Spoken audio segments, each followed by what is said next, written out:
It is not news that every day women are sexually assaulted and then continuously blamed for it. You always hear people say, well, what was she wearing? How was she acting? Rape culture lets individuals normalize sexual violence and treats the victim as if they did something wrong, as if they deserved it. It is crucial that we recognize that so many sexual predators have received absolutely no reprimand from the criminal justice system.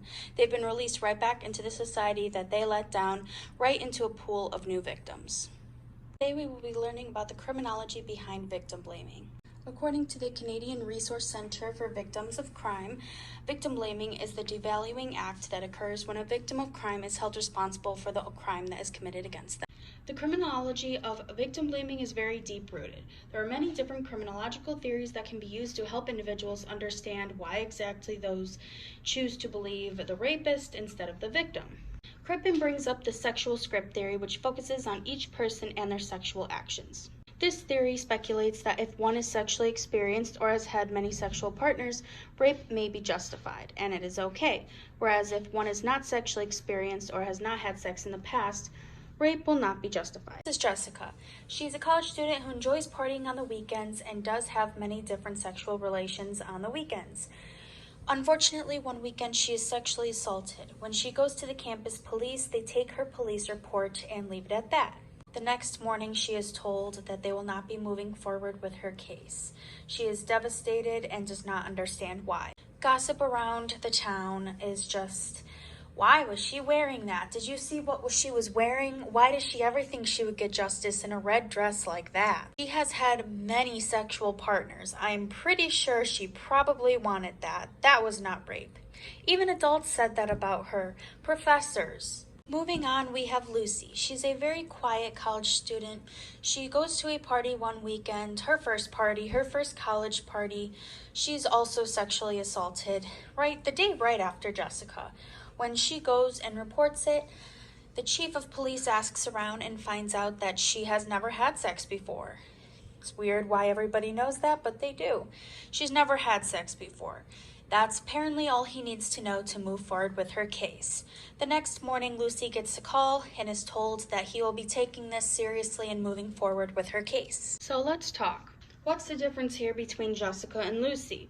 Is it because Lucy is a quiet, soft-spoken female who has never had sex before, and Jessica is a very promiscuous, loud, happy, and likes to dance on tabletops kind of girl? Why did the police officer and why did the staff member decide to take Lucy's case seriously and not Jessica's?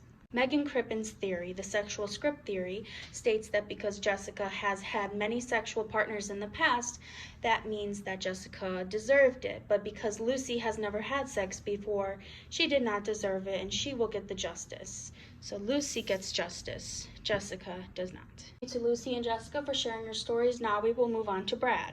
We have Brad. He's a very attractive individual. He's got the tattoos going, the backwards hat. He's a very, very great piece of eye candy. To put it politely, Brad has a lot of girls falling all over him while he's at college. He also, just like Jessica, likes to be with many different women during the weekends. He really enjoys having many different relations during the weekend. What's the difference here between Brad and Jessica? We know the difference between Jessica and Lucy. Well, what is the difference between Brad and Jessica? The difference is that society has normalized Brad.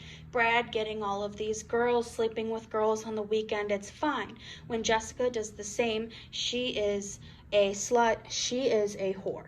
Crippen's sexual script theory says exactly this. If a man is sexually active and experienced, he's a stud, he's cool. If a woman is the same way, she's a whore, and there's no question to it. So don't let this cloud your judgment, what she's wearing or what she's drinking or if she's dancing because she's just having fun or she's acting flirty.